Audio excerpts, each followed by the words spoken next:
नमस्कार दोस्तों, कार्तिक कोचिंग में आपका बहुत हार्दिक स्वागत है, अभिनंदन है। दोस्तों, आज हम बात करेंगे प्रैक्टिस सेट 21 की। इसके प्रैक्टिस सेट 21 की। तो प्रैक्टिस सेट से पहले हम पर डे एक कलाकारों के विषय में बात करते हैं, चित्रकारों के विषय में। तो उसी क्रम में आज हम बात करेंगे कि इसके विषय में शारदा चरण वकील के। किसके? शारदा चरण वकील के विषय में हम बात करेंगे। उसके बाद फिर हम प्रैक्टिस सेट को सॉल्व करेंगे। तो आइए हम बात करते हैं शारदा चरण वकील को। दोस्तों, अगर आप हमारे चैनल पे नए हैं तो चैनल को सब्सक्राइब करिए, वीडियो अच्छा लगे तो वीडियो को लाइक करिए, ज़्यादा से ज़्यादा शेयर करिए, बेल आइकन घंटी को दबाना न भूलिए, जिससे आने वाले वीडियो की आपको नोटिफिकेशन मिलता रहे। तो आइए हम बात करते हैं शारदा चरण वकील की। तो पहली बात होती है कि इनका जीवन परिचय हम बात करेंगे। शारदा चरण वकील के जीवन परिचय के विषय में हम बात करते हैं। तो शारदा चरण वकील का जन्म कब हुआ था? तो 1891 में। कब हुआ था? 1891 में। कहाँ पे हुआ था? तो विक्रमपुर, बांग्लादेश में हुआ था। कहाँ हुआ था? विक्रमपुर, बांग्लादेश में हुआ था। फिर बात होती है कि इनके गुरु कौन थे? इनके गुरु थे अवनींद्रनाथ टैगोर। कौन थे? अवनींद्रनाथ टैगोर, जो कि इनके गुरु थे। फिर बात होती है शिक्षा की। तो शिक्षा कलकत्ता आर्ट स्कूल से लेते हैं ये। देखिए, वकील ने कला प्रचार के लिए एक कला विद्यालय 1926 में। कब? 1926 में एक कला विद्यालय की स्थापना करते हैं, जिसका नाम होता है शारदा वकील आर्ट। कहाँ पे करते हैं? तो ये दिल्ली में करते हैं। कहाँ पे करते हैं? ये दिल्ली में स्थापित करते हैं। शारदा वकील आर्ट दिल्ली में स्थापित करते हैं। फिर बात होती है वकील की कला पर ठाकुर शैली के अतिरिक्त किस शैली का प्रभाव पड़ता है? तो इनके शैली पे मुगल शैली और ईरानी शैली का भी प्रभाव पड़ता है। फिर बात होती है कि इन्होंने भगवान बुद्ध के जीवन से संबंधित एक चित्र श्रृंखला बनाई थी। ठीक, ये भगवान बुद्ध से संबंधित एक चित्र श्रृंखला बनाई थी, जिसके कारण इनकी चित्रशाला बौद्ध विहार से प्रतीत होती है। कैसी प्रतीत होती है? तो बौद्ध विहार जैसी प्रतीत होती है। फिर बात होती है रासलीला के चित्रण में वकील ने रास नृत्य की चरम स्थिति का चित्रण किया है। रेशम पर चित्र बनाने वाले कलाकार कौन थे? तो शारदा चरण वकील ही थे। शारदा चरण वकील ने रेशम चित्र बनाए। फिर इनके चित्रों में संगीतात्मक माधुर्य भी है और इनकी कृतियां आर्यन टैगोर की गीत काव्य के समान भावुक हैं। फिर बात होती है कि वकील ने दिल्ली में रूपरेखा नामक पद्धति का प्रकाशन प्रारंभ किया है। ठीक, जो अब क्या कहता है, जो अब all India fine arts and craft society नई दिल्ली से प्रकाशित की जाती है। फिर बात होती है कि इनके भाई जो थी वारदा चरण वकील, इस सोसाइटी के व्यवस्थापक तथा संपादक थे। फिर बात करते हैं कोई इनके विषय में, थोड़ी सी इनके चित्रण के विषय में बात करेंगे। तो इनका चित्रण कौन सा है? ईद का चांद, वंशी वादक गोपाल और जटायु की मृत्यु इनकी प्रमुख चित्रण है। फिर हम आइए बात करते हैं प्रैक्टिस सेट 21 के विषय में। प्रैक्टिस सेट 21 के विषय में आज पहला प्रश्न क्या है? कला शब्द का प्रयोग सर्वप्रथम किस वेद में मिलता है? कला शब्द का प्रयोग सर्वप्रथम किस वेद में मिलता है? तो हमको किस वेद में मिलता है? तो ये ऑप्शन नंबर ए ऋग्वेद में मिलता है। देखिए, आइए हम बात करते हैं कला के विषय में। थोड़ी बहुत हम बात करेंगे, जो कि कला शब्द जो कि संस्कृत भाषा का शब्द है। किस भाषा का शब्द है? ये संस्कृत भाषा का शब्द है। इसकी उत्पत्ति कल धातु से होती है। कल धातु से होती है। कल धातु का मतलब क्या होता है मित्रों? इसका अर्थ क्या होता है? इसका अर्थ होता है सुंदर, मधुर, कोमल या सुख लाने वाला। लेकिन कुछ विद्वान इसकी उत्पत्ति कड़ धातु से भी मानते हैं। किससे मानते हैं? कड़ धातु से भी मानते हैं, जिसका अर्थ क्या होता है? प्रसन्न करना अथवा मस्त करना। फिर बात होती है कि क्षेमराज ने अपनी पुस्तक शिव स्वरूप विमर्शनी में लिखा है, कलयति स्वरूपम आवेश्यति वस्तुना। मतलब अर्थ, इसका मतलब होता है वस्तु का स्वरूप संवारने वाली विशेषता को कला कहते हैं। ठीक, फिर हम आइए बात करते हैं क्वेश्चन नंबर 2 की। कला शब्द की उत्पत्ति किस धातु से हुई? अभी बताया हमने, कल धातु से हुई। कुछ लोग इसे कड़ धातु से भी मानते हैं। कल का अर्थ क्या होता है? सुंदर, मधुर, कोमल या सुख लेने वाला। फिर हम बात करते हैं क्वेश्चन नंबर 3 की। कला किस भाषा का शब्द है? तो अभी हमने बताया ये संस्कृत भाषा का शब्द है। किस भाषा का शब्द है? तो ये संस्कृत भाषा का शब्द है। फिर हम बात करते हैं क्वेश्चन नंबर 4 की। आर्ट शब्द की उत्पत्ति किस भाषा से हुई है? आर्ट शब्द की उत्पत्ति किस भाषा से हुई है? तो ये किस भाषा से हुई है? ये किस भाषा से हुए थे? ऑप्शन नंबर सी सही है, अंग्रेजी भाषा से हुई है। अंग्रेजी भाषा से हुई। आर्ट शब्द को लैटिन शब्द आर्स या आर्टेन से मानी जाती है, ये चीज याद रखिएगा। आर्ट शब्द की उत्पत्ति जो होती है लैटिन शब्द आर्स या आर्टेन से मानी जाती है। ठीक, फिर बात करते हैं नेक्स्ट क्वेश्चन की। वेदों की रचना किस भाषा में हुई है? तो वेदों की रचना किस भाषा में हुई है? तो ऑप्शन नंबर सी, संस्कृत भाषा में हुई है। फिर हम बात करते हैं क्वेश्चन नंबर 6 की। कला विलास पुस्तक के लेखक है। तो कला विलास पुस्तक के लेखक कौन है? तो क्षेमेंद्र है। कौन है? क्षेमेंद्र, जो कि कला विलास पुस्तक के लेखक हैं। फिर हम बात करते हैं नेक्स्ट क्वेश्चन की, क्वेश्चन नंबर 7 की। कला सत्य की अनुकृति है। क्या कह रहा है? कला सत्य की अनुकृति है। तो ये किसका कथन है? ये प्लेटो का कथन है, ऑप्शन नंबर सी। बात की जाए रविंद्रनाथ टैगोर के विषय में तो इन्होंने क्या कहा है? कला में मनुष्य अपनी अभिव्यक्ति करता है। क्या करता है? कला में मनुष्य अपनी अभिव्यक्ति करता है। ये रविंद्रनाथ टैगोर का परिभाषा दी है, रविंद्रनाथ टैगोर ने परिभाषा दिया है। फिर बात करते हैं हम क्रोचे की। तो क्रोचे ने क्या कहा है? कला सहजानुभूति है। क्या कहा इन्होंने? कला सहजानुभूति है, ये क्रोचे ने कहा है। अगर हीगल की बात करें तो हीगल ने कहा है कला भौतिक सत्ता को व्यक्त करने का माध्यम है। कला क्या है? कला भौतिक सत्ता को व्यक्त करने का माध्यम है, हीगल महोदय ने कहा है। फिर बात होती है कला अनुकरण है। ये किसका है? तो कला अनुकरण है, ये अरस्तु का कथन है। फिर बात होती है कला दमित वासनाओं का उभरा रूप है। ये किसका है? तो ये फ्रायड महोदय ने कहा है। फिर बात होती है कला अनुभूति है। क्या है? कला अनुभूति है, ये किसने कहा है? तो डॉक्टर श्याम बिहारी अग्रवाल ने कहा है। देखिए माइकल एंजेलो ने क्या कहा है? तो माइकल एंजेलो ने कहा है सच्ची कलाकृति दैवी पूर्णता की प्रतिकृति होती है।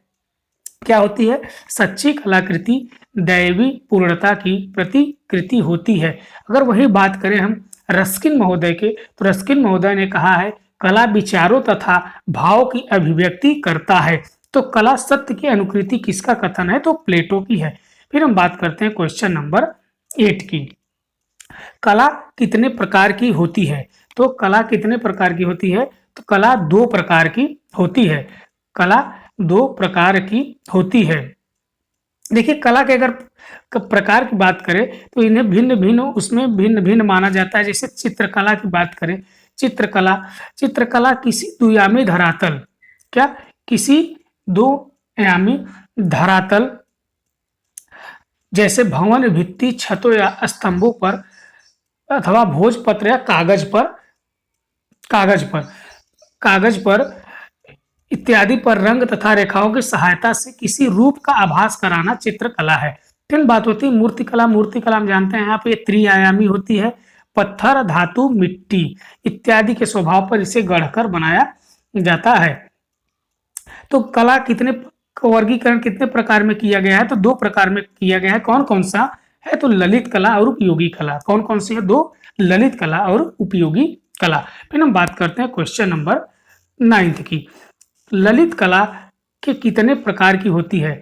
तो ललित कला कितने प्रकार की होती है? मुख्यतः ये 5 प्रकार की होती है। ऑप्शन नंबर डी सही है। तो कौन कौन सा है? तो संगीत कला, काव्य कला, चित्रकला, मूर्तिकला और स्थापत्य कला, ये 5 प्रकार है। फिर बात होती है नेक्स्ट क्वेश्चन की। नेक्स्ट क्वेश्चन क्या है हमारा, हीगल ने किस कला को श्रेष्ठ कला माना है। हेगल ने किस कला को श्रेष्ठ माना है, तो हेगल ने किस कला को श्रेष्ठ माना है, तो ये काव्य कला को श्रेष्ठ मानते हैं। किसको मानते हैं, हीगल महोदय ने काव्य कला को श्रेष्ठ मानते हैं। वो वास्तु कला को ये निम्न कोटि में मानते हैं, तो वास्तु कला को निम्न कोटि में ये मानते हैं। फिर बात होती है क्वेश्चन नंबर 11 की, कला में मनुष्य अपनी अभिव्यक्ति करता है। कला में मनुष्य अपनी अभिव्यक्ति करता है, तो ये किसका कथन, अभी हमने जस्ट बताया आपको, option number C Rabindranath Tagore. फिर हम बात करते हैं क्वेश्चन नंबर 12 की। एस्थेटिक शब्द का प्रयोग किया गया है।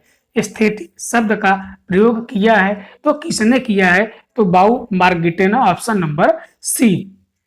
फिर हम बात करते हैं क्वेश्चन नंबर 13 की, संगीत कला किस कला के अंतर्गत आती है, तो संगीत कला किस कला के अंतर्गत आती है, तो अभी हमने बताया आपको ये ललित कला के अंतर्गत आती है, जो कि ललित कला के अंतर्गत 5 कलाएं आती हैं। कौन कौन सी, संगीत कला, काव्य कला, चित्रकला, मूर्ति कला और स्थापत्य कला।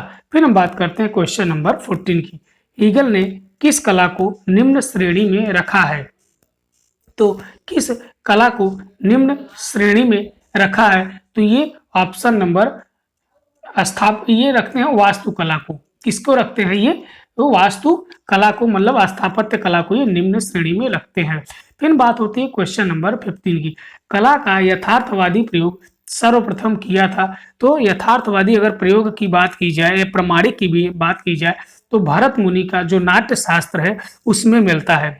इसमें भरत मुनि का नाट्य शास्त्र जो है उसमें हमको प्रथम प्रायोगिक या प्रमाणिक प्रयोग प्रथम शताब्दी में मिलता है। किसमें, प्रथम शताब्दी में हमको मिलता है, जो कि प्रथम शताब्दी में किसमें, भरत मुनि के नाट्य शास्त्र में मिलता है। देखिए, प्राचीन भारतीय शास्त्रों में कला को शिल्प कहा जा रहा है। क्या कहा जा रहा है, शिल्प कहा जा रहा है। और कुछ ग्रंथों में कला को हस्तकला, हस्तकौशल, चमत्कार प्रदर्शन या विचित्र स्वीकार किया गया है। शिल्प और कला दोनों शब्द का अगर अलग अलग प्रयोग सर्वप्रथम किसने किया है, तो भरत मुनि ने अपने नाट्य शास्त्र में किया है। लेकिन इनके क्या भेद हैं, यह उन्होंने स्पष्ट नहीं किया है।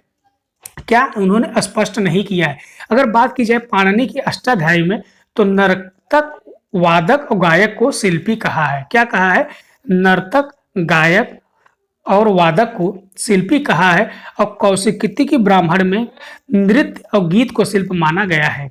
किसको, नृत्य और गीत को शिल्प माना गया है। आइए हम बात करते हैं क्वेश्चन नंबर 16 की, एस्थेटिक्स को वस्तुबोध का विज्ञान कहा है। एस्थेटिक्स को वस्तु बोध का विज्ञान कहा है, किसने कहा है, तो बाउ मार्गेटन ने, ऑप्शन नंबर सी। फिर हम बात करते हैं क्वेश्चन नंबर 17 की, आर्ट शब्द का प्रयोग किस शताब्दी में किया गया है। आर्ट शब्द का प्रयोग किस शताब्दी में किया गया है, तो ये ऑप्शन नंबर डी है, 13वीं शताब्दी। कौन सी है, 13वीं शताब्दी में किया गया है। फिर हम बात करते हैं क्वेश्चन नंबर 18 की, जर्मन भाषा में कला को कहा जाता है। जर्मन भाषा में कला को कहा जाता है, क्या कहा जाता है, कुंसत। क्या कहा जाता है, कुंसत। फिर बात करते हैं क्वेश्चन नंबर 19 की, भारतीय चित्रकला की उत्पत्ति हुई है। तो भारतीय चित्रकला की उत्पत्ति किस पे होती है, तो ये शिला चित्रों पे होती है। किस पे होती है, तो शिला चित्रों में होती है। फिर हम बात करते हैं क्वेश्चन नंबर 20 की। 20 क्या कहा है, भारतीय चित्रकला को विभक्त किया गया है। तो भारतीय चित्रकला को विभक्त किया गया है, कितने भागों में विभक्त किया गया है, तो ये option number D, option number D, जो कि 4, ऑप्शन नंबर डी। फिर बात करते हैं क्वेश्चन नंबर 21 की, भित्ति चित्रण का माध्यम है।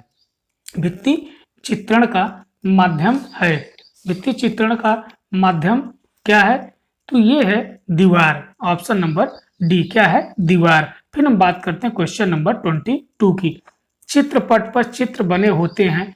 चित्रपट पर चित्र बने होते हैं, तो किस पे बने होते हैं, कपड़े या चमड़े पर। किस पे, कपड़े या चमड़े पे। फिर हम बात करते हैं क्वेश्चन नंबर 23 की। लाफिर के अनुसार भारत में चित्रकला का जन्म हुआ था। तो लाफिर के अनुसार भारत में चित्रकला का जन्म हुआ था, तो कहाँ पे हुआ था? तो ये इनका मानना है भारतीय चित्रकला का जो जन्म हुआ है वह दरबारों में हुआ है। किसमें? दरबारों में हुआ है। फिर हम बात करते हैं क्वेश्चन नंबर 24 की। भारतीय ग्रंथों में मानव जीवन के कितने प्रयोजन बताए गए हैं? तो मानव जीवन के कितने प्रयोजन बताए गए हैं? तो 4 प्रयोजन बताए गए हैं। कौन कौन से? अर्थ, काम, धर्म और मोक्ष। ठीक, कलाओं का उद्देश्य भी इन्हीं 4 साधनों की प्राप्ति माना गया है। कलाओं का उद्देश्य भी इन्हीं 4 साधनों की प्राप्ति माना गया है। कलाओं का भी, कला के द्वारा हम धर्म, काम, अर्थ, मोक्ष की प्राप्ति करते हैं। ठीक, भारत में कला के लिए कला न होकर बल्कि संपूर्ण जीवन के लिए कला को साधन माना गया है। फिर हम बात करते हैं क्वेश्चन नंबर 25 की। भारतीय चित्रकला की विशेषता है। भारतीय चित्रकला की विशेषता क्या है? तो ये है आदर्शवादिता। क्या है? आदर्शवादिता, ऑप्शन नंबर डी। फिर हम बात करते हैं क्वेश्चन नंबर 26 की। कला की भाषा होती है। कला की भाषा क्या होती है? तो ये होती है प्रतीक। क्या होती है? प्रतीक होती है। फिर हम बात करते हैं क्वेश्चन नंबर 27 की। सड़ंग का संबंध किस कला से है? सड़ंग का संबंध किस कला से है? तो ऑप्शन नंबर डी, ये है चित्र कला से है। किस कला से है? ये चित्र कला से है। फिर हम बात करते हैं क्वेश्चन नंबर 28। सड़ंग का सिद्धांत किस ग्रंथ से है? सड़ंग का सिद्धांत किस ग्रंथ से है? तो किस ग्रंथ से है? तो ये किस ग्रंथ से है? किस ग्रंथ से है? तो ऑप्शन नंबर ए, काम सूत्र। किससे है? ये काम सूत्र से है। फिर हम बात करते हैं नेक्स्ट क्वेश्चन की। कला का पहला अंग कौन सा है? कला का पहला अंग कौन सा है?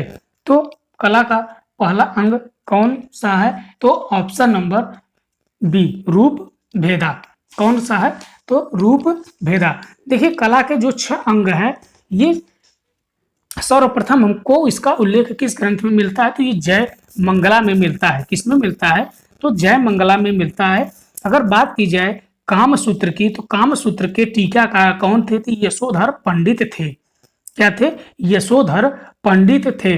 अब बात की जाए सड़ंग क्या है? तो वात्स्यायनकृत कामसूत्र नामक ग्रंथ की टीका जो है ये जय मंगला की है। तो हम बात करते हैं कि देखिए, यशोधर पंडित ने आलेखन चित्रकला में कितने भेद बताए? तो 6 भेद बताए। कौन कौन सा है? रूप, पहला है रूप भेदा, दूसरा है प्रमाण, तीसरा है भाव, तीसरा है लावण्य योजना, तीसरा है भाव, चौथा है लावण्य योजना,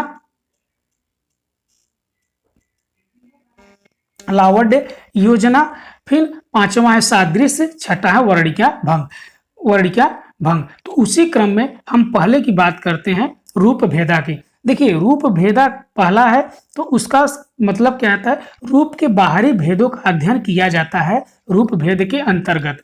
अगर बात की जाए भारतीय शास्त्रीय मत से शैली के आधार पर के रूप पर कितने प्रकार का होता है? तो ये 4 प्रकार का होता है। कौन कौन सा? सत्य, ये रूप भेदा की बात हो रही है, इसमें 4 प्रकार के होते हैं। सत्य, वैदिक, नागर और मिश्र। क्या होता है? सत्य, वैदिक, नागर और मिश्र। ठीक, रूप भेदा का मतलब होता है कि रूपों के बाहरी भेदों का अध्ययन किया जाता है। फिर दूसरा क्या है? प्रमाण। प्रमाण दूसरा हमारा क्या है? प्रमाण की बात हो रही है। अनुपात, सीमा, लंबाई, चौड़ाई और शरीर की रचना किसके अंतर्गत की जाती आता है? तो ये प्रमाण के अंतर्गत आता है। फिर बात होती है कि माइकल एंजेलो ने मानव देहाकृतियों को कितने भागों में बांटा है? तो ये 8 भागों में बांटा है। ये प्रमाण की ही बात हो रही है, अभी हम दूसरे की बात कर रहे हैं। फिर बात होती है शुक्राचार्य के पुरुषाकृत को कितने प्रकार का माना जाता है? तो 5 प्रकार का माना जाता है। शुक्राचार्य के पुरुष कृतियों को कितने प्रकारों का माना जाता है? तो 5 प्रकार का माना जाता है। 5 प्रकार कौन कौन से हैं? नर, क्रूर, असुर, वामन और कुमार। फिर बात होती है कि आदर्श मनुष्याकृति के लिए भारत में कौन सा ताल प्रमाण निर्देशित हुआ है तो कौन सा है? तो ये नव ताल है। ताल किसका अंश है? तो ये प्रमाण का एक अंश है। सिर है, क्या है? ये प्रमाण है, ताल है, ताल है। ये ताल जो कि सिर है ये प्रमाण के अंतर्गत आता है। एक ताल बराबर कितना अंगुल होता है? तो ये 12 अंगुल होता है।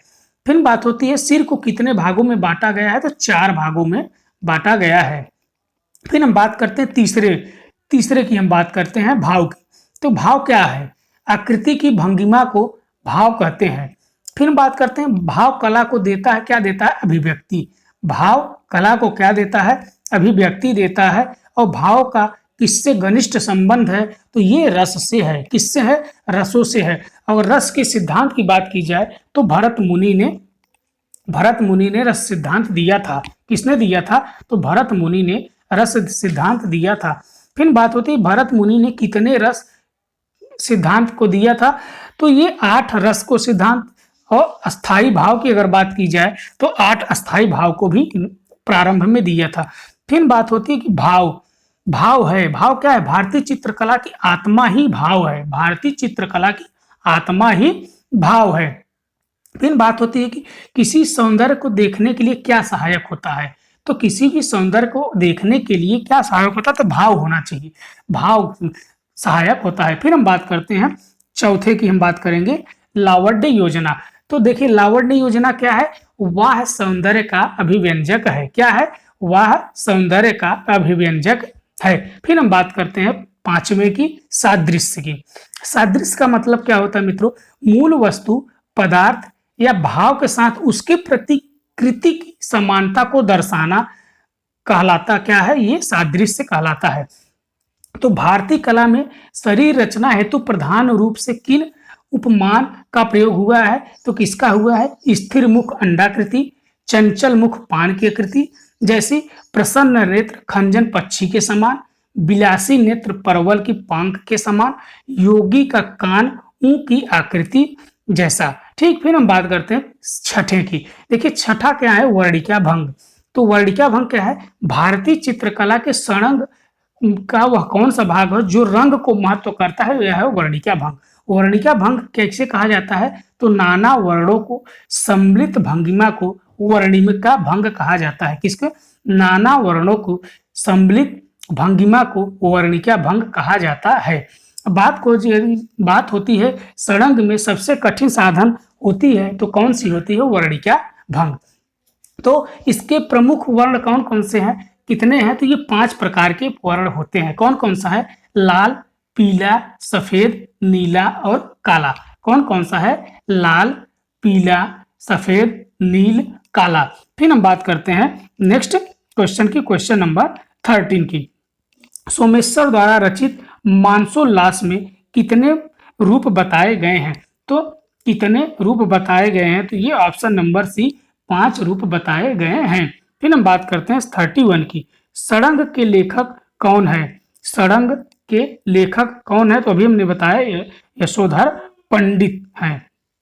कौन है? यशोधर पंडित हैं। फिर हम बात करते हैं क्वेश्चन नंबर 32 की। भारतीय शिल्प के षडंग पुस्तक के लेखक कौन है? तो option number A Abanindranath Tagore. फिर हम बात करते हैं 33 की। भारतीय चित्र षडंग के सूत्रधार कौन है? तो ये कौन है? तो पंडित यशोधर, ऑप्शन नंबर बी। फिर हम बात करते हैं क्वेश्चन नंबर 34 की। फिलॉसफी ऑफ फाइन आर्ट ग्रंथ के लेखक कौन है? तो कौन है इसके लेखक? तो ऑप्शन नंबर सी जो कि हीगल हैं। फिर हम बात करते हैं 35 की। चित्रसूत्र कितने अध्यायों में विभक्त है? क्या कह रहा है? चित्रसूत्र कितने अध्यायों में विभक्त है? तो कितने अध्यायों में ये विभक्त है? तो ये ऑप्शन नंबर बी, ये 9 अध्याय में विभक्त है। कितने अध्याय में विभक्त है? तो 9 अध्यायों में विभक्त है। तो आइए बात करते हैं नेक्स्ट क्वेश्चन की। चित्रसूत्र का प्रथम अंग्रेजी अनुवाद किसने किया था? तो किसने किया था? तो ऑप्शन नंबर कौन सा है? तो doctor Stella Kramrisch, option number C. किसने? Doctor Stella Kramrisch, option number C. फिर हम बात करते हैं नेक्स्ट क्वेश्चन की, 37 की हम बात करते हैं। 37 क्या है, आइए बात करते हैं 37 की। विष्णु धर्मोत्तर पुराण के लेखक हैं, तो विष्णु धर्मोत्तर पुराण के लेखक कौन है, तो ये कौन है, ऑप्शन नंबर बी मार्कंडेय मुनि। फिर बात करते हैं क्वेश्चन नंबर 38 की। विष्णु धर्मोत्तर पुराण किस काल में लिखा गया है, तो किस काल में लिखा गया है, तो ऑप्शन नंबर डी गुप्त काल में लिखा गया है। किस काल में लिखा गया है, तो ये गुप्त काल में लिखा गया है। फिर हम बात करते हैं नेक्स्ट क्वेश्चन की। विष्णु धर्मोत्तर पुराण के किस खंड में चित्र सूत्र का उल्लेख मिलता है, तो किस खंड में चित्र सूत्र का उल्लेख मिलता है, तो किसमें मिलता है, तो ये तीसरे में मिलता है, ऑप्शन नंबर सी। किसमें मिलता है, जो तीसरे में मिलता है, ऑप्शन नंबर सी। फिर हम बात करते हैं नेक्स्ट क्वेश्चन की। आइए हम नेक्स्ट क्वेश्चन के विषय में हम बात करते हैं। चित्र ऑप्शन 40 की बात करते हैं। चित्र सूत्र किस ग्रंथ का अंग है, तो किस ग्रंथ का अंग है, तो अभी हमने बताया ऑप्शन नंबर सी, जो कि इसका सही है, विष्णु धर्मोत्तर पुराण। फिर हम बात करते हैं 41 की। चित्र सूत्र में कितने प्रकार बताए गए हैं, चित्र सूत्र में चित्रों के कितने प्रकार बताए गए हैं, तो कितने प्रकार बताए गए हैं, तो ऑप्शन नंबर बी, जो कि 4 प्रकार बताए गए हैं। कितने प्रकार बताए गए हैं, तो ये 4 प्रकार के बताए गए हैं। देखिए, विष्णु धर्मोत्तर पुराण जो कि यह ग्रंथ 6ठी शताब्दी में लिखा गया था। कब लिखा गया था, तो 6ठी शताब्दी में लिखा गया था। फिर हम बात करते हैं क्वेश्चन नंबर 42 की। चित्र सूत्र में कितने रंगों का उल्लेख मिलता है, तो चित्र सूत्र में कितने रंगों का उल्लेख मिलता है, तो कितने रंगों का उल्लेख मिलता है, तो ऑप्शन नंबर डी, जो कि 5 रंगों का उल्लेख मिलता है। कौन कौन सा है 5 रंग, श्वेत, पीत, लाल, कृष्ण, नीला। कौन कौन से, श्वेत, पीत, लाल, कृष्ण और नीला। फिर हम बात करते हैं क्वेश्चन नंबर 43 की। चित्र सूत्र में केशों के प्रकार बताए गए हैं, तो कितने प्रकार बताए गए हैं, तो ऑप्शन नंबर बी, जो कि सही है, 5 प्रकार बताए गए हैं। कौन कौन से 5 प्रकार बताए गए, 5 प्रकार बताए गए हैं। फिर हम बात करते हैं क्वेश्चन नंबर 44 की। भरत मुनि के अनुसार रसों की संख्या है, अगर भरत मुनि के अनुसार रसों की संख्या की बात की जाए तो कितनी संख्या है, तो 8 है। फिर कितनी है, 8 है। फिर नेक्स्ट क्वेश्चन की बात करते हैं। चित्र सूत्र में कितने रस बताए गए हैं, तो चित्र सूत्र में कितने रस बताए गए हैं, तो ऑप्शन नंबर बी, जो कि 9 रस बताए गए हैं। फिर हम बात करते हैं क्वेश्चन नंबर 46 की। चित्र लक्षण के रचयिता हैं, चित्र लक्षण के रचयिता हैं, तो ये कौन है, तो ये है नग्नजीत। कौन है, नग्नजीत है, नग्नजीत है। फिर हम बात करते हैं क्वेश्चन नंबर 47 की। तिब्बत से 6ठी शताब्दी में कौन सा ग्रंथ मिला है, तो कौन सा ग्रंथ हमको मिलता है, तो ये चित्र लक्षण मिलता है। कौन सा मिलता है, तो चित्र लक्षण हमको मिलता है। फिर हम बात करते हैं क्वेश्चन नंबर 48 की। चित्र लक्षण ग्रंथ कितने अध्याय में मिलता है, चित्र लक्षण ग्रंथ कितने अध्याय में मिलता है, तो कितने अध्याय में मिलता है, तो ऑप्शन नंबर बी, डी, जो कि 3 अध्याय में मिलता है। कितने अध्याय में मिलता है, तो 3 अध्याय में मिलता है। फिर हम बात करते हैं नेक्स्ट क्वेश्चन की। नेक्स्ट क्वेश्चन हमारा क्या है, आइए हम देखते हैं नेक्स्ट क्वेश्चन। अभिलाषितार्थ चिंतामणि के लेखक कौन है, तो अभिलाषितार्थ चिंतामणि के लेखक कौन है, तो ऑप्शन नंबर ए सोमेश्वर हैं। फिर हम बात करते हैं 50 की। Question number 50। कला शिल्प को 2 शब्दों का प्रयोग चारु और कारु शब्द किस ग्रंथ में मिलता है, तो ये किस ग्रंथ में मिलता है, तो ये अष्टाध्यायी में मिलता है। किसमें मिलता है, अष्टाध्यायी, अष्टाध्यायी किसके द्वारा लिखित है? तो ये है पाणिनि द्वारा लिखित है। शिल्प को चारु, चारु मतलब होता है ललित, और कारू, कारू मतलब होता है उद्योग, उद्योग। ठीक, फिर हम बात करते हैं 51 की। सम्रांगण सूत्राधार में सभी कलाओं को किस कला को श्रेष्ठ माना गया है?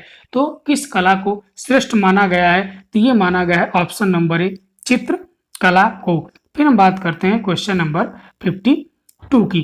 कामदेव के चित्र का उल्लेख मिलता है, कामदेव के चित्र का उल्लेख मिलता है तो हमें किस में मिलता है? तो ऑप्शन नंबर बी, गीत गोविंद में मिलता है। किस में मिलता है? तो ऑप्शन नंबर बी, गीत गोविंद में मिलता है। फिर हम बात करते हैं क्वेश्चन नंबर 53 की। ऋतु संहार पुस्तक के लेखक है, ऋतु संहार पुस्तक के लेखक कौन है? तो ये है कालिदास। कौन है ये? कालिदास है। फिर हम बात करते हैं नेक्स्ट क्वेश्चन की। रामायण में उल्लिखित सीता की स्वर्ण प्रतिमा किस शिल्पी ने बनाया था? तो किस शिल्पी ने बनाया था? तो ये मय नामक शिल्पी ने बनाया था। किसने बनाया था? तो मय नामक शिल्पी ने बनाया था। फिर हम बात करते हैं क्वेश्चन नंबर 55 की। क्या कह रहा है 55? किस पुस्तक में नर वाहन राजकुमार को चित्र, मूर्ति व संगीत कला का विशेषज्ञ बताया गया है? तो किसमें बताया गया है? तो ये बताया गया है कथा सरित सागर में बताया गया है, ऑप्शन नंबर सी। फिर हम बात करते हैं 56 की। महाभारत में अनिरुद्ध का चित्र बनाया है, तो महाभारत में अनिरुद्ध का चित्र किसने बनाया है? तो ये बनाया है चित्रलेखा ने।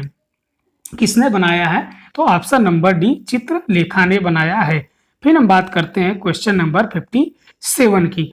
किस ग्रंथ में अग्नि देवता का चित्र चमड़े पर बनाए जाने का उल्लेख मिलता है? तो किस ग्रंथ में मिलता है? तो ऑप्शन नंबर ए, ऋग्वेद में मिलता है। किसमें मिलता है? तो ये ऋग्वेद में हमको मिलता है, ऋग्वेद में मिलता है। फिर हम बात करते हैं क्वेश्चन नंबर 58 की। किस ग्रंथ में चित्रकला को सबसे ऊंचा स्थान दिया गया है? तो किस ग्रंथ में चित्रकला को सबसे ऊंचा स्थान दिया गया है? तो ऑप्शन नंबर बी, चित्र सूत्र में दिया गया है। किसमें दिया गया है? तो चित्र सूत्र में दिया गया है। फिर बात करते हैं हम क्वेश्चन नंबर 59 की। किस ग्रंथ में ब्रह्मा को प्रथम चित्रकार माना गया है?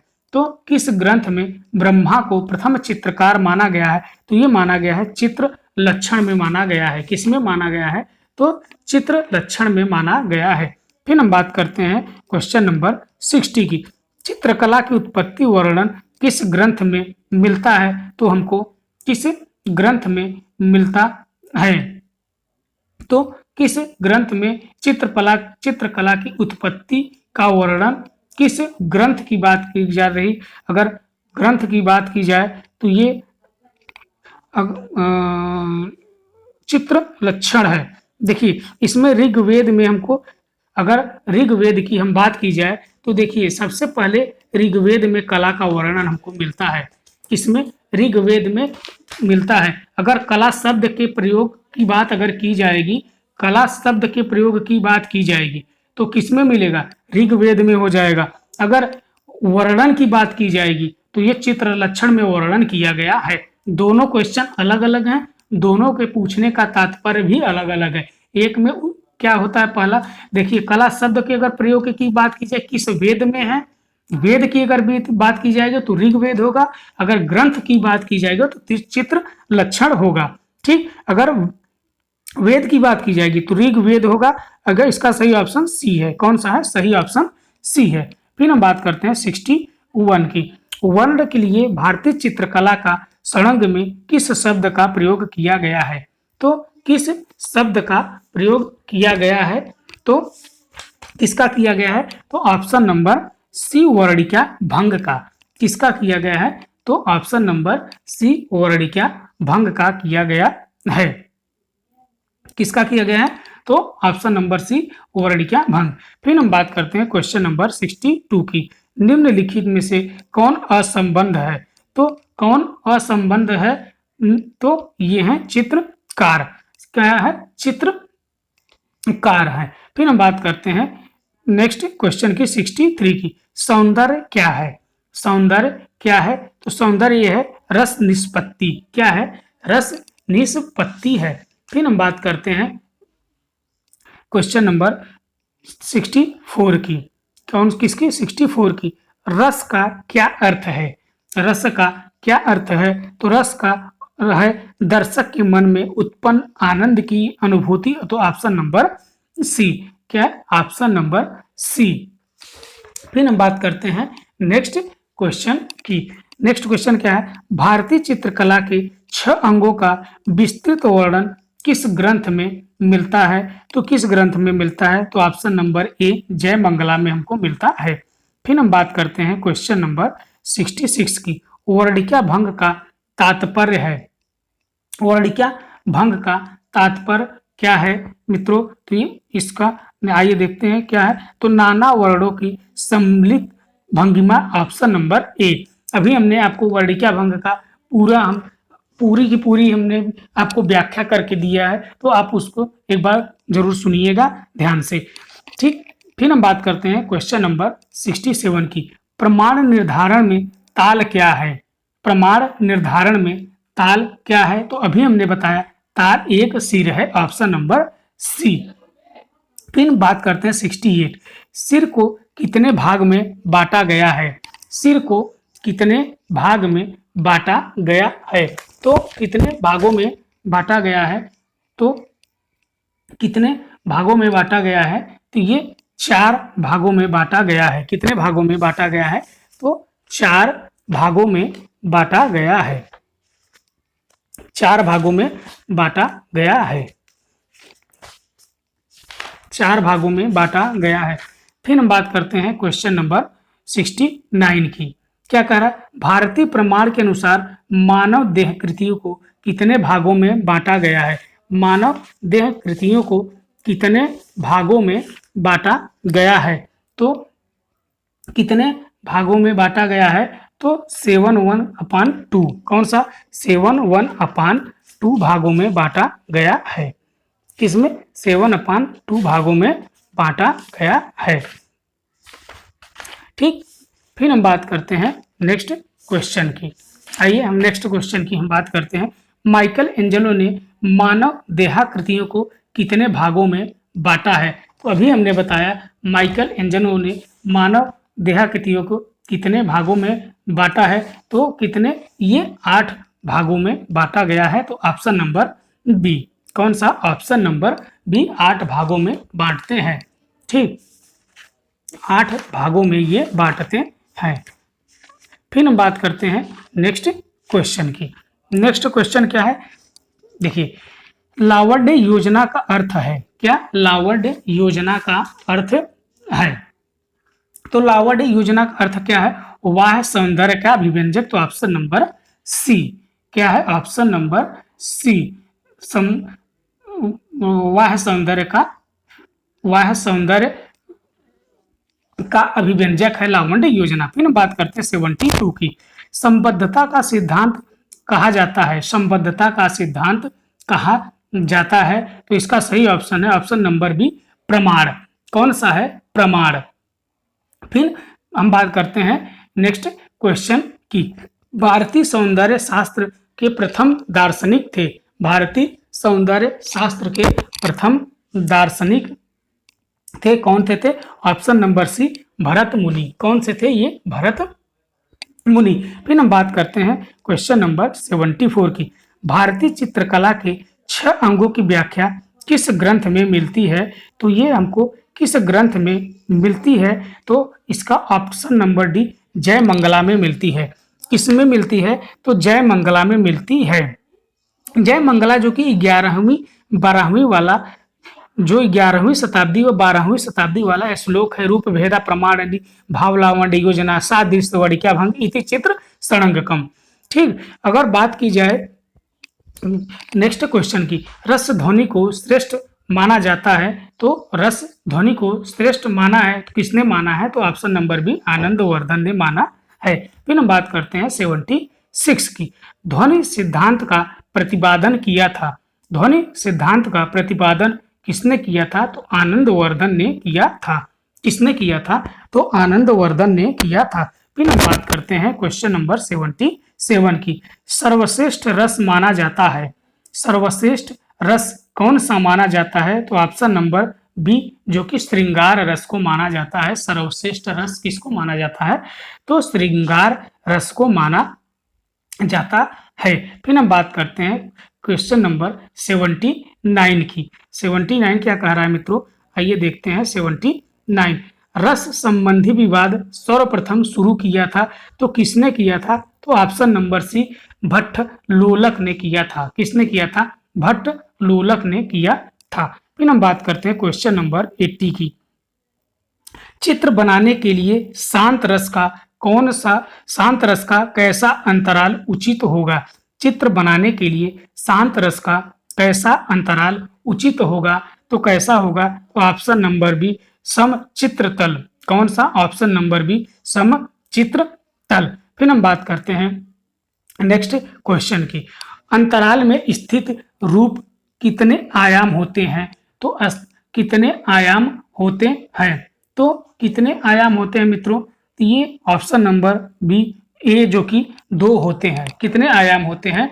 तो अंतराल के क्या कहलाता? देखिए, अंतराल कहलाता किसके कहता है? चित्रकार का द्वियामी जो कार्यक्षेत्र होता है उसे हम अंतराल कहते हैं। अंतराल का तात्पर्य क्या होता है? तो रिक्त स्थान होता है। क्या होता है? रिक्त स्थान होता है। अगर वह स्थान जिसमें कोई स्पर्शनीय वस्तु हो तो क्या कहलाएगा? ये भी अंतराल कहा जाता है। क्या कहा जाता है? तो अंतराल कहा जाता है। आकृतियां त्रियामी अंतराल नहीं बनती हैं, ये वृत्ताकार बनती हैं। नहीं बनाती हैं। कौन सी नहीं बनाती हैं? तो ये वृत्ताकार नहीं बनाती है। कौन सी आकृति है जो त्रियामी अंतराल नहीं बनाती है? तो वृत्ताकार आकृति जो है त्रियामी अंतराल नहीं बनाती है। ठीक। फिर हम बात करते हैं नेक्स्ट क्वेश्चन की 82 की। कितने तत्वों को चित्र रचना के लिए रखा जा सकता है? तो कितने को रखा जा सकता है? तो ऑप्शन नंबर बी। कितने को? ऑप्शन नंबर डी, जो कि 2 को रखा जा सकता है। फिर अगर बात की जाए अंतराल में रेखा की कौन सी 3 स्थितियां होती हैं? तो होती है ऊर्ध्व, क्षैतिज और कर्णवत। कौन कौन सी होती है मित्रों? ऊर्ध्व, क्षैतिज व कर्णवत। फिर हम बात करते हैं क्वेश्चन नंबर 83 की। मित्रों, अगर आप हमारे चैनल पे नए हैं, अगर वीडियो आपको अच्छा लग रहा हो तो चैनल को सब्सक्राइब करिए, वीडियो को अधिक से अधिक शेयर करिए। जो आपके मित्र टीजीटी पीजीटी आर्ट से देना चाहते हैं उनको भी इस वीडियो का लाभ मिलता रहे, जो कि ये हमारी तरफ से पूर्णतः कोशिश होती है कि ये बिना त्रुटि के वीडियो आपको प्रैक्टिस सेट कराया जाए, जो कि विथ डिस्क्रिप्शन कराया जाता है। अगर किसी क्वेश्चन में आपको कन्फ्यूजन होता है या आपको कहीं पे भ्रम की स्थिति होती है तो आप हमारे दिए गए नंबर पे संपर्क कर सकते हैं 9335432011 पे। आप इस पे संपर्क करिए, आप क्वेश्चन को बताइए, फिर आपको पूरे क्वेश्चन को आपको डिस्क्रिप्शन के साथ प्रमाण के साथ आपको व्हाट्सएप कर दिया जाएगा। फिर हम बात करते हैं क्वेश्चन नंबर 83 की। क्या है? 83। चित्र का प्राण होता है। चित्र का प्राण होता है तो क्या होता है? चित्र का प्राण ये होता है रंग। क्या होता है? चित्र का प्राण क्या होता है मित्रों? तो चित्र का प्राण रंग होता है। रंग होता है। क्या होता है? चित्र का प्राण रंग होता है। देखिए, रंग क्या है? देखिए, रंग क्या होता है कि रंग को हम रंग क्या होता है? तो रंग, देखिए, रंग प्रकाश का गुण या प्रकाश की संपत्ति है। अगर रंग की तकनीकी भाषा में क्या कहते हैं तो ह्यू कहते हैं। अगर बात की जाए रंग की, अगर बात हो रही है तो पूरी हम बात कर लेते हैं रंग के ही विषय में। देखिए, सबसे अधिक तरंग लंबाई और सबसे कम कंपन युक्त वर्ण माने रंग ही होता है, कलर। कौन सा होता है? तो वो लाल होता है। कौन सा होता है? तो लाल होता है। अगर बात की जाए सबसे कम तरंग लंबाई और सबसे अधिक कंपन युक्त कौन सा रंग होता है? तो बैगनी रंग होता है। फिर हम बात करते हैं कि अमेरिकी चित्रकार मुसेल अल्फ्रेड हेनरी के अनुसार प्राथमिक रंगों की संख्या उन्होंने कितनी बताई है? तो उन्होंने 5 बताई है। कितनी बताई है? तो उन्होंने 5 रंगों की संख्या बताए हैं। फिर बात होती है कि तटस्थ रंग कौन कौन से हैं। तटस्थ रंग कौन कौन से हैं, तो ये है ग्रे, काला, सफेद। कौन कौन से हैं, तो ग्रे, काला और सफेद। फिर बात होती है कि इंद्रधनुष में कितने रंग होते हैं, तो 7 रंग होते हैं मित्रों। कौन कौन से होते हैं, तो VIBGYOR। ठीक, आप इस सूत्र को जानते होंगे कि V माने बैगनी, I माने इंडिगो मतलब नीला, फिर ब्लू आसमानी, G माने ग्रीन हरा, फिर येलो पीला, फिर नारंगी, फिर रेड। ठीक, ये बैनी हा पीनाल से आप इसको याद कर सकते हैं। किससे, बैनी आह पीनाला से याद कर सकते हैं। फिर बात होती है कि प्राथमिक रंग क्या होता है। देखिए प्राथमिक रंग किसे कहते हैं मित्रों, तो देखिए प्राथमिक रंग का डिफिनेशन की बात की जाए तो ऐसे रंग जो अन्य रंगों के मिश्रण से नहीं बनाए जाते।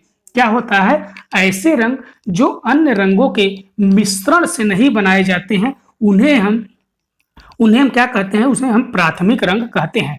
अगर बात की जाए प्रकाश के प्राथमिक रंग की, तो प्राथमिक रंग कौन कौन सा होता है, प्रकाश की बात की जा रही है तो लाल, नीला, हरा। कौन सा, लाल, नीला और हरा। अगर पदार्थ के मूल रंग और प्राथमिक रंग कौन सा है, तो नीला, पीला, लाल। कौन सा है, नीला, पीला और लाल होता है। अगर बात करें, ये प्राथमिक रंग हो गए। अब बात करते हैं द्वितीयक श्रेणी के रंग की। द्वितीयक श्रेणी के रंग कौन कौन से हैं, हरा, बैगनी और नारंगी। कौन कौन से हैं, हरा, बैगनी और नारंगी। अगर बात की जाए सुप्रसिद्ध जो जर्मन के विद्वान थे प्रोफेसर विल्म ओस्टवाल्ड ने कितने रंग चक्र प्रस्तुत किए हैं, तो 8। कितने, 8 अथवा 8 रंगों चक्र।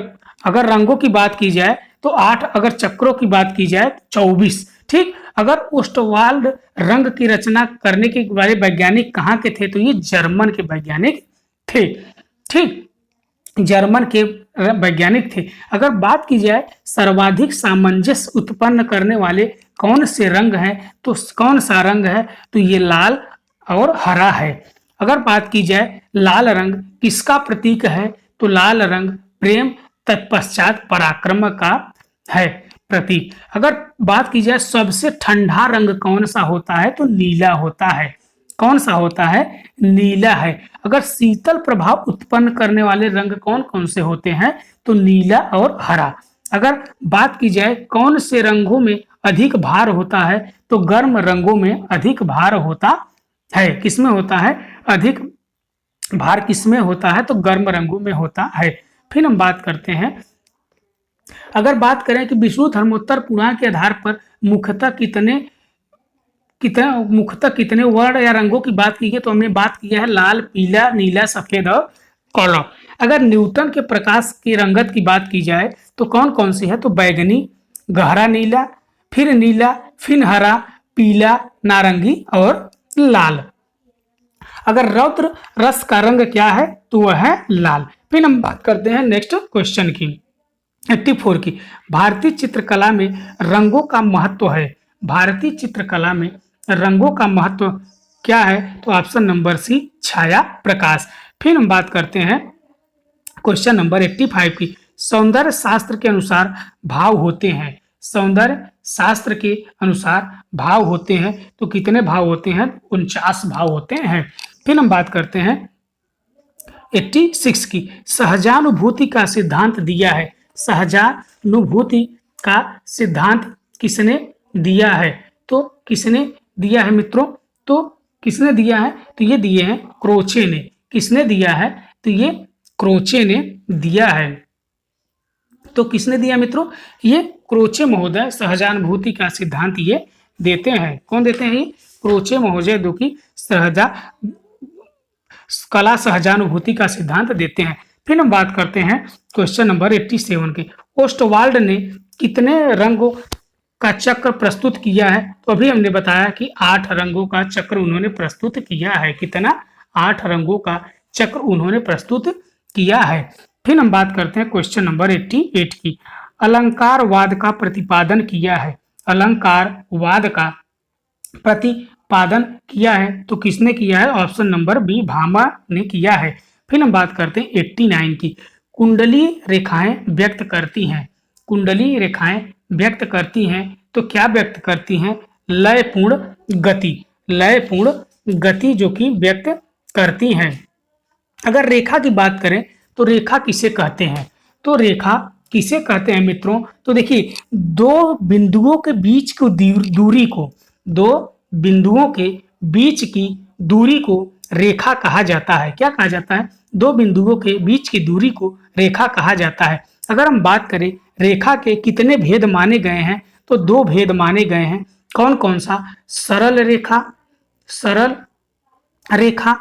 फिर दूसरा कौन सा है? वक्र रेखा। कौन सा है? वक्र रेखा। दो कौन कौन से माने गए हैं? सरल रेखा, वक्र रेखा। अगर सरल रेखा की बात की जाए तो सरल रेखा किसे कहते हैं? तो सरल रेखा किसे कहते हैं? तो आइए हम बात करते हैं सरल रेखा के विषय में बात करते हैं। देखिए, सरल रेखा किसी बिंदु की एक ही निश्चित दिशा में खींची गई रेखा।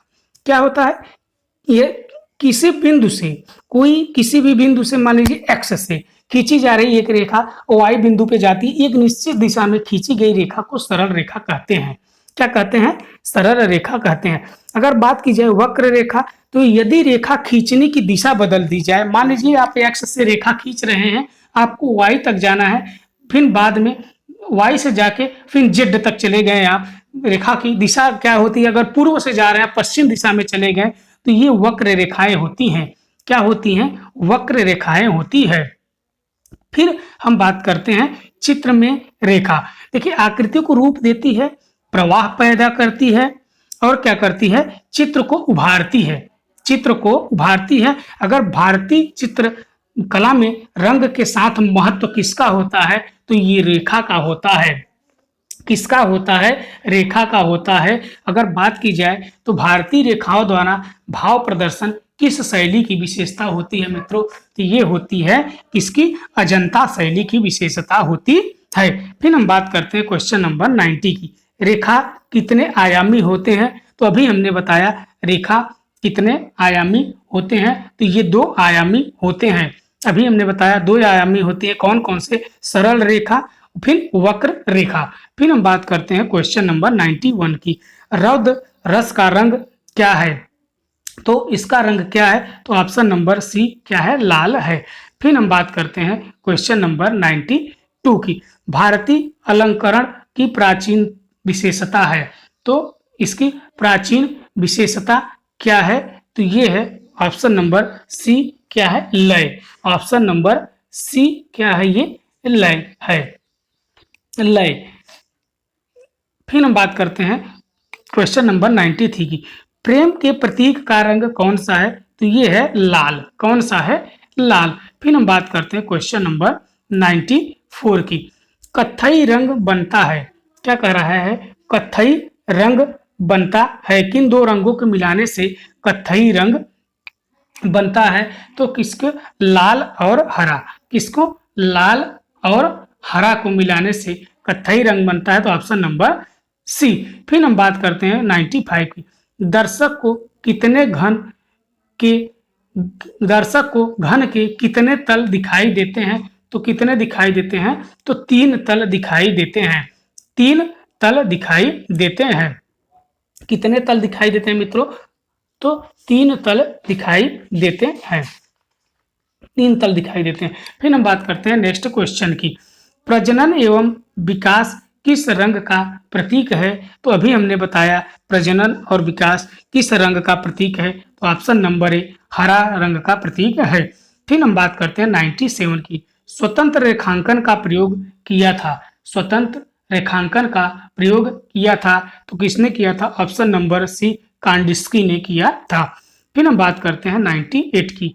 एक रंग से बने चित्र को कहते हैं, एक रंग को बने चित्र को कहते हैं, तो क्या कहते हैं? Option number B monochrome. क्या कहते हैं? Option number B monochrome. फिर बात करते हैं 99 की। स्वर्णीय विभाजन का सिद्धांत दिया है। स्वर्णीय विभाजन का सिद्धांत दिया है, तो किसने दिया है? ये यूनानियों द्वारा दिया गया है। किसके द्वारा दिया गया है? तो ये यूनानियों द्वारा दिया गया है। फिर हम बात करते हैं क्वेश्चन नंबर 100 की। The Hindu view of art के लेखक हैं, तो इसके लेखक कौन है? तो इसके लेखक हैं ऑप्शन नंबर डी, मुल्क राज आनंद। फिर हम बात करते हैं क्वेश्चन नंबर 101 की। निश्चित उद्देश्यों को लेकर खींची गई रेखाएं कहलाती हैं, तो क्या कहलाती हैं? तो ये कहलाती हैं बौद्धिक रेखाएं। अभी हमने आपको बताया, क्या बताया कि एक निश्चित रेखाओं को लेकर अगर खींची जाती हैं तो ये सरल रेखा या बौद्धिक रेखाएं कही जाती हैं। फिर हम बात करते हैं क्वेश्चन नंबर 102 की। प्रभाविता के सिद्धांत का प्रयोग किस गुफा में सफलतापूर्वक किया गया है? तो किस गुफा में सफलतापूर्वक किया गया है? तो ऑप्शन नंबर सी, जो कि अजंता में किया गया है। फिर हम बात करते हैं क्वेश्चन नंबर 103 की। मूर्ति कितने आयामी होते हैं? मूर्ति कला कितने आयामी होती हैं? तो ये त्रिआयामी होती हैं। कितनी होती हैं? तो ऑप्शन नंबर ए, जो कि त्रिआयामी होती है। फिर हम बात करते हैं 104 की। परिप्रेक्ष्य शब्द किस मूल का है? परिप्रेक्ष्य शब्द किस मूल का है? तो ऑप्शन नंबर सी, ये लैटिन मूल का है। किसके? लैटिन मूल का है। फिर हम बात करते हैं क्वेश्चन नंबर 105 का। सफेद रंग के मिश्रण से तैयार रंगत को कहते हैं, तो क्या कहते हैं इसे? इसे कहते हैं टिंट। क्या कहते हैं? ये टिंट कहते हैं। फिर हम बात करते हैं नेक्स्ट क्वेश्चन की 106 की। सबसे अधिक ठंडा रंग होता है, सबसे अधिक ठंडा रंग कौन सा होता है? तो कौन सा होता है? तो ऑप्शन नंबर, देखिए, सबसे अधिक ठंडा रंग कौन सा होता है? तो अगर बात की जाए शीतल प्रभाव, तो नीला और हरा दोनों होते हैं। कौन से? इसमें ऑप्शन में हरा दिया गया तो हरा होगा, और नीला और हरा दोनों होते हैं। शीतल प्रभाव की अगर बात की जाए तो नीला और हरा दोनों होते हैं। फिर हम बात करते हैं क्वेश्चन नंबर 107 की। चित्रकला की सबसे प्राचीन तत्व है, चित्रकला की सबसे प्राचीन तत्व कौन सी है? तो अभी हमने जस्ट बताया आपको, रेखा है। कौन सी है? चित्रकला की सबसे प्राचीन तत्व कौन सी है? तो ये रेखा होती है। फिर हम बात करते हैं क्वेश्चन नंबर 108 की। रंग की शुद्धता का परिचायक होता है, तो इसका परिचायक क्या होता है? तो ऑप्शन नंबर सी, सघनता होता है। कौन सा होता है? सघनता होता है। फिर हम बात करते हैं 109 की। चित्र की में दृष्टिगत भार संयोजन किस तत्व से जुड़ा होता है? भार संयोजन किस तत्व से जुड़ा होता है? तो किससे जुड़ा होता है? तो ऑप्शन नंबर डी, जो कि संतुलन से जुड़ा होता है। किससे जुड़ा होता है? ये संतुलन से जुड़ा होता है। किससे? संतुलन से जुड़ा होता है। फिर हम बात करते हैं नेक्स्ट क्वेश्चन की 110 की। एक पूर्ण चित्र में कितने ग्राउंड हो सकता है? तो कितने ग्राउंड हो सकता है? तो ऑप्शन नंबर सी, 3 होते हैं। फिर हम बात करते हैं 111 की। स्थिर मुख आकृति किसके समान होती है? स्थिर मुख आकृति किसके समान होती है? तो ऑप्शन नंबर सी, अंडाकार के समान होती है। किसके समान होती है? तो अंडाकार के समान होती है। फिर हम बात करते हैं क्वेश्चन नंबर 112 की। लावण्य को मोती की तरलता के समान किसने बताया है? तो किसने बताया है? तो ये रूप में बताया गया है। किसने बताया? तो रूप ने बताया है। फिर हम बात करते हैं 113 की। अवनींद्र नाथ टैगोर किस माध्यम से अपने चित्र बनाए हैं? अवनींद्र नाथ टैगोर ने टैगोर के किस माध्यम से अपने चित्र को बनाया है? तो ये किस माध्यम से बनाए हैं? तो ये जल रंग माध्यम से बनाए हैं। फिर हम बात करते हैं क्वेश्चन नंबर 114 की। जल रंग का माध्यम होता है, जल रंग का माध्यम होता है, तो क्या होता है? ऑप्शन नंबर बी, जल होता है। फिर हम बात करते हैं क्वेश्चन नंबर 115 की। चित्रकला के धरातल पर कितने आयाम होते हैं? तो चित्रकला के धरातल पर कितने आयाम होते हैं? ऑप्शन नंबर ए, 2 आयाम होते हैं। फिर हम बात करते हैं क्वेश्चन नंबर 116 की। जल रंग की खोज किया था, तो जल रंग की खोज किसने किया था? तो पॉल सैंडबाई ने किया था। किसने किया था? तो पॉल सैंडबाई ने किया था। फिर हम बात करते हैं क्वेश्चन नंबर 117 की। पारंपरिक भित्ति चित्र कौन से रंग प्रयोग किए जाते हैं? पारंपरिक भित्ति चित्रों में कौन से रंग प्रयोग किए जाते हैं? तो कौन से रंग प्रयोग किए जाते हैं? भूमि से प्राप्त रंग। कौन से? भूमि से प्राप्त रंग। फिर हम बात करते हैं 118 की। वाश पेंटिंग को जल में कितनी बार डुबोना चाहिए? तो कितनी बार डुबोना चाहिए? आवश्यकता के अनुसार डुबोना चाहिए, जितनी आवश्यकता उतनी बार डुबोना चाहिए। फिर हम बात करते हैं 119 की। प्रसिद्ध वाश पेंटिंग शैली कहाँ विकसित हुई? प्रसिद्ध वाश पेंटिंग शैली कहाँ विकसित हुई? तो कहाँ पे हुई? तो आइए हम देखते हैं क्वेश्चन नंबर 119 का सही उत्तर क्या है। तो इसका है ऑप्शन नंबर बी, बंगाल। कहाँ पे? बंगाल। फिर हम बात करते हैं 1120 की। जल रंग चित्रण में पोत का प्रभाव किस कागज पर अच्छा उभरता है? तो किस कागज पे अच्छा उभरता है? मोटा खुरदुरा पे अच्छा उभरता है। फिर हम बात करते हैं क्वेश्चन नंबर 121 की। भारत में वाश पेंटिंग प्रारंभ किया। तो भारत में वाश पेंटिंग प्रारंभ कौन किया है? एन टैगोर ने किया है। किसने किया है? अवनींद्रनाथ टैगोर ने किया है। अगर वाश पेंटिंग की बात की जाए तो बद्रीनाथ आर्य भी वाश पेंटिंग के ही चित्रकार थे। फिर हम बात करते हैं क्वेश्चन नंबर 112 की। रैपिड स्केच किसे कहते हैं? तो रैपिड स्केच किसे कहते हैं? तो इसे कहते हैं फास्ट स्केच को कहा जाता है। किसे कहा जाता है? फास्ट स्केच को कहा जाता है। फिर हम बात करते हैं क्वेश्चन नंबर 123 की। लाइट टू डार्क किया जाता है। लाइट टू डार्क किया जाता है किसमें किया जाता है? तो जल रंग में किया जाता है, ऑप्शन नंबर सी। फिर हम बात करते हैं 124 की। ऑन द स्पॉट पर चित्रण कार्य के लिए माध्यम है। तो इसके लिए कौन सा माध्यम है? तो जल रंग, ऑप्शन नंबर बी। फिर हम बात करते हैं क्वेश्चन नंबर 125 की, लास्ट क्वेश्चन। वाश तकनीक की रेखाएं भारतीय कला से प्रेरित हुई, लेकिन तकनीकी है। तकनीकी कौन सी है? तो चीनी और जापानी है। कौन सी है? चीनी और जापानी है मित्रों। तो आज प्रैक्टिस सेट नंबर 121 को हमने किया। तो आइए हम कुछ क्वेश्चन की बात कर लेते हैं, जैसे जो कि महत्वपूर्ण क्वेश्चन है। जैसे गर्म रंग की हम बात करते हैं। गर्म रंग कौन कौन सा है? तो गर्म रंग कौन कौन सा है? तो लाल, पीला और नारंगी है।